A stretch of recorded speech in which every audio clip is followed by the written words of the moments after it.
Hey, I'm here with another video. So I am here to review the Shy Season 3 Episode 2. So this episode, I'm not gonna lie, was funny as hell. And I know people might not think that it's funny because of the way that it ended, but there was so many funny ass parts. I have so many laughing emojis and my notes that it's not even funny. So let's get to it.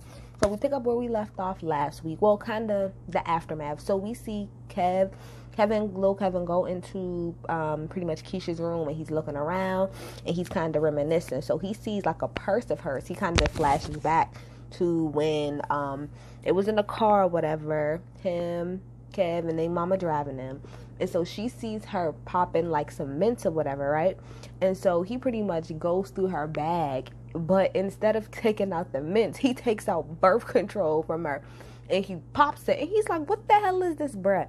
I was dying. That was funny as hell to me. That was super funny to me. But the mama was like, what the hell is it? Like, what is it that you got behind your back? Because he was hiding, and she was like, give it to me. So, eventually it cuts or whatever, to Keisha and the mama being outside of the car, and she's cussing her out. Now, this is something I wrote down because it stood out to me. The mama was outside yelling at Keisha like, are you trying to get pregnant? Mama, she's on birth control, so that means no, she's not trying to get pregnant. If anything, you need to be asking her, are you using protection? That's what you need to be asking her. But yeah, that's a whole nother conversation. We could have a long conversation about teenage girls and whether or not they should be on birth control, but I did want to point that out. Mama, she on birth control, so I don't think she's trying to get pregnant, okay? But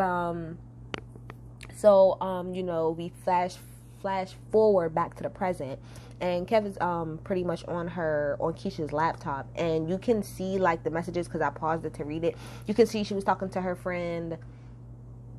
What the hell was the girl's friend? I don't know. I know it started with an M, so I'm just gonna call her M. But he seen the messages between them two, and he wrote, like, Keisha's been gone for 2 days, so I guess it's been 2 days now. Keisha hasn't, been home for 2 days. Like, if you seen her, let me know. So then the mama come in the room or whatever, and, she's like, I don't understand. Like, Keisha hasn't come home. And he's like, oh, she's probably just staying at a friend's house. Now, mind you, Keisha's like 17, right? 18, about to go to college. So it's like you gotta kind of be a little bit weary about, I don't want to say weary about how you deal with it, but we're gonna get into the legal aspects of it in a minute. But anyway, you could tell that Kevin is really, really worried. So then we switch over to Emmett. Okay, now Emmett, you see him walk into this place or whatever. He goes into the back, and then there's this girl and this tall ass 10-year-old look like he's 10 run up and say, hi, daddy. I'm like, daddy, that's a grown-ass little boy. But I forgot, Emmett got multiple baby mamas, so this is the second baby mama and the second child, okay? But he came there to cater the baby mama's cousin's baby shower. That's a lot. The baby mama's cousin's baby shower. That's what he's catering. So he came to do that or whatever. His baby mama ghetto as hell, just like all of them. All of them is ghetto as hell.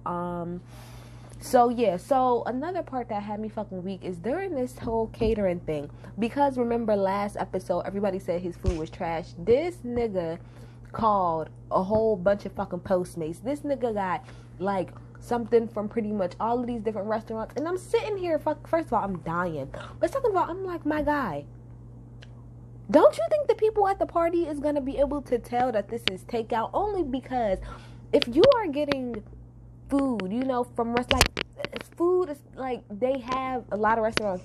That's the whole point of a restaurant. You're supposed to have a specific taste. So for instance, the chicken spot that's right here up around at the corner from me, if I went to a party and somebody brought that chicken, I'm gonna know what chicken it is. I'm gonna know, okay? But anyway, so he gave out the food, and what? Everybody knew. They like, oh, this chicken, yeah, that gotta be Larry's chicken. Oh, this macaroni cheese, yeah. But I mean, didn't nobody complain? Whatever, they ate it. So it is what it is. So then we move on. Oh, just like a little quick part that happened. So Ronnie is in the trash can looking for cans and stuff like that. I haven't seen anybody do that since I lived in New York. When I lived in New York, there was a place that was like, well, they had a whole bunch, but the one I used to go to in particular, I used to see all the time. It's one that's like it's on Fulton Street. It's like close to Fulton and like Kingston and Troop or whatever, but I used to always see like the people like who were homeless like line up with massive big ass bags of like recyclables, throw it in there, you get some money. My grandma actually used to do that too, like, but not a lot. She used to do it like maybe twice a year she would take all her stuff and throw it in there, get a little bit extra money. But anyway, when he was dropping off the stuff, there was a woman there named Charlene. Come back home to me, Charlene. I need to catch the beat. Anyway, but Charlene's like, who you talking to? You talking to Hennessy? You talking to Patron? Like, who you talking to? Who you talking to? Alizé? You need to be talking to me. And that was funny to me or whatever. So but even we'll get there. So then the clip pretty much that came out early, like last week, because I had watched, like, every week they'll give you like a little small clip of next week's episode. Now I had seen this clip in particular when Keisha's mama and them go to the school to go and look for her, and they're sitting there and they're talking to the I don't know who the hell that was. I don't know if it was the guidance counselor or the principal, don't know who it was, but anyway, the person pretty much said that Keisha had been missing school a lot recently, which kind of wasn't like her, but this is not like the first time she's missed school. And they're like, well, why don't you call us, and let us know? And they're like, well, that's not our responsibility. Pause. This whole thing right here, this whole dynamic, because the person, I guess I'm gonna assume is the principal, was like, well, it's actually your responsibility, as the parent, to make sure that they're here. Like, we're just supposed to make sure that they do what they're supposed to do once they're here. Here's the thing though, I call bullshit, because from what I understand, well, I don't want to say from what I understand, but when I was in high school, all the way up, and even if you was a fucking senior, I think if you missed the first like 2 periods, at least at the school I went to, if you missed like the first 2 or 3 periods, I think it's 2 periods, then they would automatically, like, it would be like an automated call that went to your house saying that you didn't come into school.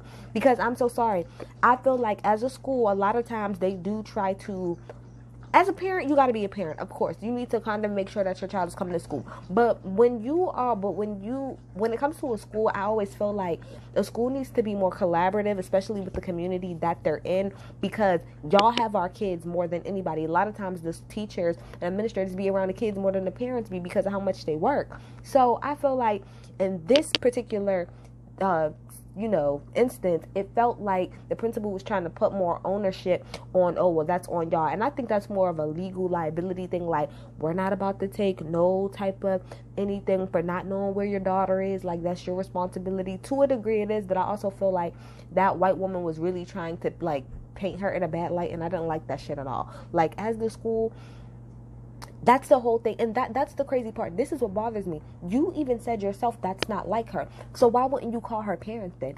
She's on the track team. Why didn't the coach of her track team, like, reach out to her mom if y'all know for a fact that she's the type of student that doesn't do this? Do you get what I'm saying? It doesn't make any sense. But anyway, that was my small thing. But anyway, when they got there, the principal, said that they didn't see her. So, they end up leaving. Now, when they are pulling off in the car, Kev is on his bike, hiding behind a tree. So, when school lets out, because this is around the time school lets out, Kev pulls up or whatever on her friend, which her friend, ghetto as hell, had me weak. She's a key too. But he asked her, like, have you seen Keisha? Keisha was gone for 2 days. Like, did you see her Sunday night when she was supposed to come over? She was like, no, because she was like, I'm mad at Keisha because she stood me up Sunday night. And he was like, so she never showed up? He was like, no, I never seen her that night. So this is pretty much getting him worried a little bit more. So he asked her about, like, a boyfriend. Like, does she have a boyfriend? Da-da-da-da. And come to find out, she's dealing with some hood-ass nigga. That makes sense to me. Okay, so then we get to Duda. I know I call him Otis, but that's his actual name. But Duda, whatever. You see him in the house, and he's talking to, I don't know, what was his name? Mike, I think. And I think he was talking about the shooting, but whatever. Jake comes in or whatever. Jake fit always be on point. Like, his fits be on point. Like, I like that whole little outfit he had on. It was nice. But when he comes in, Duda's like, what did I tell you, about, because he bounced the ball rolled into the living room. Then he comes in there, he's like, oh, my bad. He's like, what did I tell you about, having your shoes on my hardwood floor? Now, here's the thing about it. Oh, I'm going to keep going. And then, so he's like, well, do you not want to live here anymore? Or something like that, getting kind of a little bit aggressive. And he's like, no, I do want to live here. He said, well, your brother, pretty much is back in town. He's like, I don't know my brother. He was like, well, he wants you, whatever. Do you want to go live with him? And Jake is like, nah, I don't want to go live with him. Like, I don't know him. Like, I want to stay here. So then, he kind of yells to him, like, well, then take your fucking shoes off, get the fuck upstairs, da da da da. Now, here's the thing about this. In our reality, no, Duda, whatever, should not have custody of Jake, because in the grand scheme of things, he doesn't have his best interest at heart. However, to a degree, I do like the fact that Jake now has a sense of structure a little bit in his life. And granted, Duda is not the best example, but I don't really see him doing any of that crazy shit in front of Jake all like that. And even later on in the episode, like at the end when Kev and Jake was talking, Kev came over to Jake's place, and then Duda came out and said, let's go, gentlemen, and pretty much took them to school. They both go to like a newer school or whatever. So it's a weird dichotomy for me with Duda, because it's like, yes, I understand his overall intentions probably aren't the best, but I do think that Jake needs a sense of structure and a man, that he can, he shouldn't be following himself after Duda, but I'm just saying, like, he needs a different type of male influence. And I think it's more so the structure that is kind of, get me, like the fact that he needs to be going to school now. He has to be doing certain things. Before, when he was with Reg, this little nigga was just doing what the fuck ever. He didn't have no structure. He didn't have no type of discipline. That's the word I'm looking for. Discipline. That's what the word I'm looking for. Discipline. So I do appreciate that aspect of the dichotomy between Duda and Jake. I just wanted to point that out, because I don't know why, but that struck me in that moment, because it came out, of course, it's very like, what the fuck are you doing? Like, you need to calm down. But it also came off very like fatherly in a way, and like it's weird. I've went on a tangent long enough. Anyway,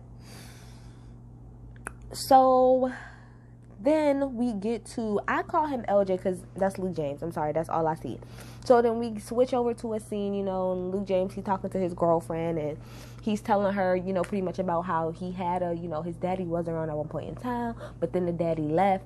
And once the daddy left, then the mama pretty much got depressed that she got on drugs, and, pretty much just how everything is now. Now, I'm going to be honest. Luke James, in the rest of this episode and last week's episode, you did really good. This in particular scene, I don't know why, to me, the acting was not good. And I'm talking about from both parts, from his part and from her side. I don't know why I couldn't connect it. That scene, I'm just talking about that scene in particular. It felt like they were reading like lines, and it didn't come off authentic. Like, when he was telling a story about his mom, I expected to be a little bit more emotionally tied to it, or get some type of feeling off of it, but I didn't. But that's just that scene in particular. That I don't know, not to shit on nobody, but anyway. Then Ronnie goes to the bar or whatever, and his friend was like, "Are you in a cult?" Because my brother's in the cult. And he was like, "Man, I ain't even doing none of that. Like, I'm sitting here, I'm minding my own business. I'm doing it." He's like, "That's what my brother would do, and he's now in the cult." Dead. Shout out to like Ronnie's friends, because they really do care. They really do. Then we switch over to Jada, okay, aka Emmett's mama, okay, and she goes to the speed dating thing. This white lady is a key, who's hosting it or whatever. She's funny. So Jada sits down. What was the first guy that she talked to? The first guy she talked to was a white guy, and she said that she had grandkids. That kind of threw him off. Then the second guy she talked to, he was an Asian guy, and she going to say to him, so like where were you born? Like, where in Asia was you born? He said, I was born in Lincoln Park. She was like, oh, I'm so sorry. So then where are your parents from? Like, where are they from? Lincoln Park. I'm dead. I was dead. She was like, bruh, I'm fucking terrible at this. But he gave her some good advice. Like, you just gotta, take your time and work through it. Like, it'll be okay. But that whole speed dating thing, that was funny as hell. Then let's switch back over to Ronnie. I'm sorry, I'm going in order of the episode. So then we switch back over to Ronnie, and Ronnie is getting a ride from his friends at the bar. And they take him pretty much down. When they drive him, they pretty much realize, like, he's living where all the homeless people is. He's homeless. But Ronnie says that he's fine with being homeless because everybody that's in that little area, they respect him, they fuck with him. And, while they're walking to wherever it is that they walk into in the place where all the homeless people are giving him all his props and stuff like that. I don't really know how to feel about that. I feel as if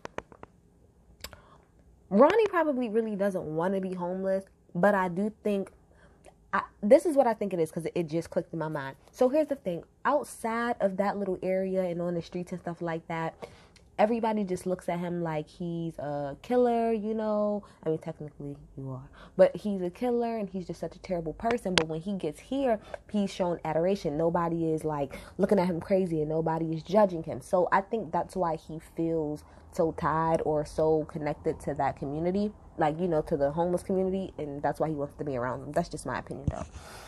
So, we switch over to Emmett's girlfriend, who's always lighting a blunt. Me and Emmett's girlfriend could be friends. She's always sparking the fuck up, and I'm here for it, okay? But Emmett's girlfriend, she's there. So then Jada comes over, and Emmett's girlfriend is the one who gave her, the idea to go speed dating. And so, she, tells her, I really didn't. It wasn't good, I'm not really sure. So Emmett's girlfriend told her the truth. Girl, you need to get your back blown out. That's what it is. And she's like, that sounds painful. It is sometimes, but it's worth it. And I agree. Jada really just needed to get her back blown out. Sometimes as women, we don't really necessarily need to be, I don't want to say as women, because it depends on who you are. But I feel like a lot of women, like, they be looking and searching so badly for a relationship. But sometimes that's not even necessarily what it is. Sometimes you really just need to get your back blown out. I'm telling you, sometimes it really is. You just need to get your back blown out, sis. And I'm telling you, the world will be much clearer after that happens. Then, I mean, of course, you can go and you can date people. But I'm telling you, that is somewhere to start. So Emmett's girlfriend gave her, like a card to a masseuse, one of the masseuses, the one little masseuse that remind me of the guy I be seeing on Facebook who be doing the absolute most when he be massaging. Okay. I like the relationship between Emmett's girlfriend and Jada. I like how they are cool with one another, because a lot of times, baby mamas and the mother of the, and the mother of the significant other, a lot of times they don't get along and they don't see eye to eye. So I like how they're here and how Jada feels like she can come and talk to her.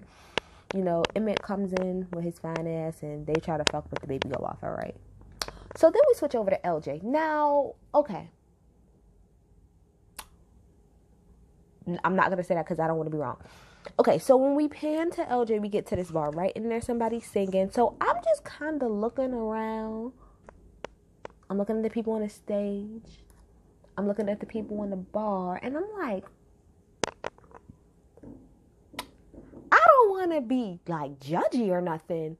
But this seems like this is a gay bar to me, which there's nothing wrong with that. But I was just like, okay, alrighty, okay, cool. It is what it is. But I did off top notice clearly, like, this is a gay bar, obviously. So you see LJ, he's drinking or whatever, and then he asks for another drink. Now, a guy who is, like, at the other end of the bar comes up, and approaches him, and tries to, say that he's going to pay for his drink. He's like, no, I'm good.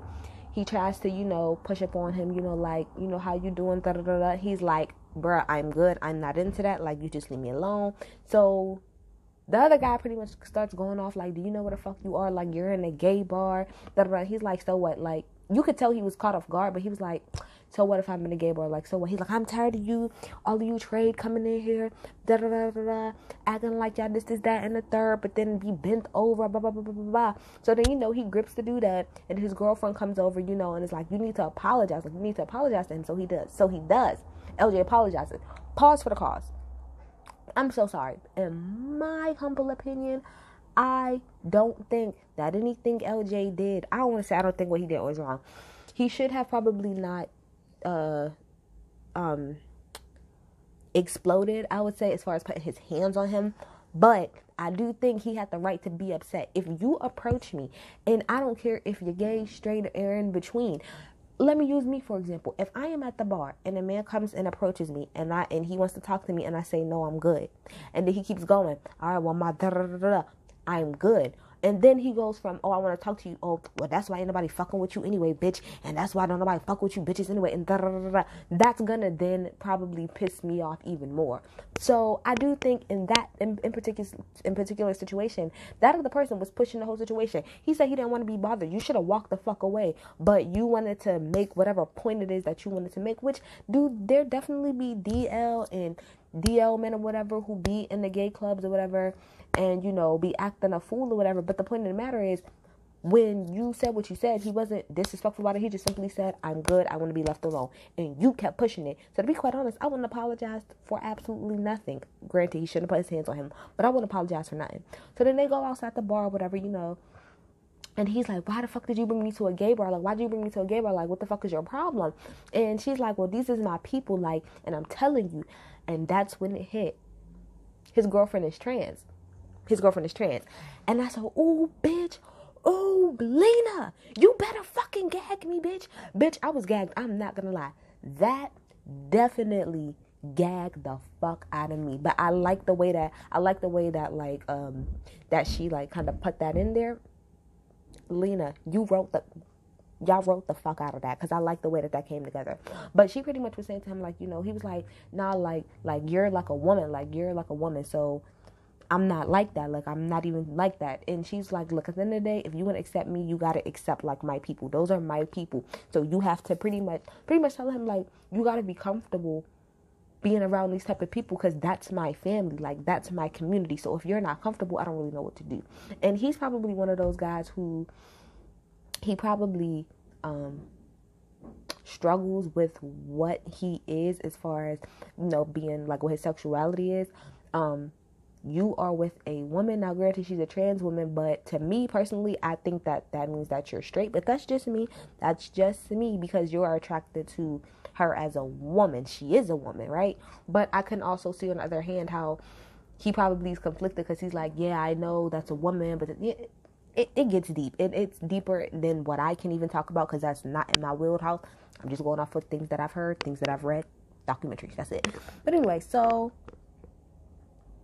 finally, we go to the police or whatever. Oh, sorry. Before we get there, because I think I fucked up on my notes. But anyway, I can't think of what's her name. But the stepmama pretty much goes, to find where Keisha. Sorry, no, I'm so sorry, y'all. I fucked up. I'm sorry. I told y'all my notes is fucked up. Sorry. We switching over to back to Kev and Keisha and all of that. So, when we switch over to the mama, the stepmama, Kev, and the police or whatever, right? They're all sitting there, whatever. And so the police officer is trying to get more information, like, where is she? When the last time you seen her? Da, da, da. So they ask Kev, when's the last time you seen her? The last time you seen her was Monday, right? And he's like, yeah. And you could tell that he's lying. So pretty much he's like, nah, I didn't see her. Like, I didn't even see her Sunday night. She never came home.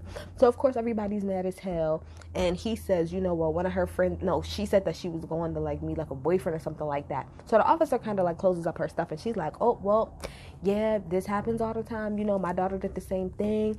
And she's like, no, my daughter wouldn't do that. She's like, I wouldn't think that my daughter did either, but she did. And this is where it becomes tricky, because I'm pretty sure a lot of y'all know, that when it comes to, like, a teenager and stuff, you can't normally, like, report them missing until it's been, like, 48 hours. I think, like, at least 48 to 72 hours, depending on the state that you're in. And the reason why that is because of the fact that you have a lot of teenagers who will run away for a day or two, for whatever reason. It couldn't be to be with, like, a boy or a girl. It could just simply be because they don't want to be there. And then a lot of times they'll come back. My sister in particular, she didn't do that in particular, but she did something pretty fucking similar. So that's why they have these laws. However, it's like a double-edged sword with these laws, because it's like, okay, on one hand, I get it, because you don't want to, like, waste resources and money and time spent on some little girl who just out there want to spend time with her boyfriend. But at the same time, those 48 hours are crucial. Y'all never watched the first 48? Those first 48 hours are crucial. And a lot of times, by the time if y'all even want to take it seriously, and I'm pretty sure that's what we'll touch on here, y'all give a fuck about black girls in particular. By the time y'all decide, oh, well, let's go do what we need to do, it might be too fucking late by then. So it's literally like a double-edged sword when it comes to that type of thing. But anyway, so, oh shit, I'll be right back, y'all. Sorry about that. So Kev, like I said, is honest or whatever, and says, last time he's seen her. So then they pretty much take her laptop, and they pretty much track, like, her iPhone, because, like, the iPhone got the little Find My Phone when you have it connected to, like, your laptop or whatever. So then the stepmama go out there, whatever, pings her phone, goes and finds where it was at, it's pretty much in the same area, you know, where the whole homeless, you know, little thing is. She goes over there. She starts snapping the fuck out. See Ronnie, grips him up. Is like, where the fuck is my, you know, where's her shit at? Like, where's her phone? You know, Ronnie at first is playing dumb. But then eventually, you know, when he hears that she's missing, he runs and he grabs this little white boy up and gives her the phone or whatever. Now, I'm pretty sure we all are probably going to see how this is going to play out. Ronnie is probably going to have something to do with getting Keisha back. And I feel like he's doing that, you know, so he can have probably some sort of like redemption. And then we switch over to Kev and Big Papa and Jake. They work at a pizza place. They so cute and big. The manager comes and is like, Jake, somebody want to talk to you. So he goes out back, and it's LJ. Now, I like the way that this went. I like the fact that Jake was very open when he was listening to him. He did say, like, bro, I ain't seen you in a long time. And no, I don't want to come live with you. What he pretty much said at the end of the conversation was, it's baby steps, you know. I'm not about to just come and move in with you. Like, we got to take this shit one at a time. So that's what happened. So, you know, I think LJ was cool with that. You know, he's like, fine, you know, you can come and visit me when you're ready to come visit me. So then, you know, before Jake went outside, Kev was talking about how he was going to run up on, you know, pull up to wherever it is Keisha's boyfriend was at. So at the end of the episode, you see all three of them. Papa was terrified, but that's fine. Not going to do boop, boop, boop, boop, boop. Where's Keisha? Keisha ain't here. And he was like, man, he almost tried to run up in there. He pulled out a gun. He's like, nigga, Lil Kev was like, you think I give a fuck? Where's my sister? I said, yes, Kev. You better look for your fucking sister. But yeah, y'all get in the comments. Tell me what y'all think. I'm out. Bye.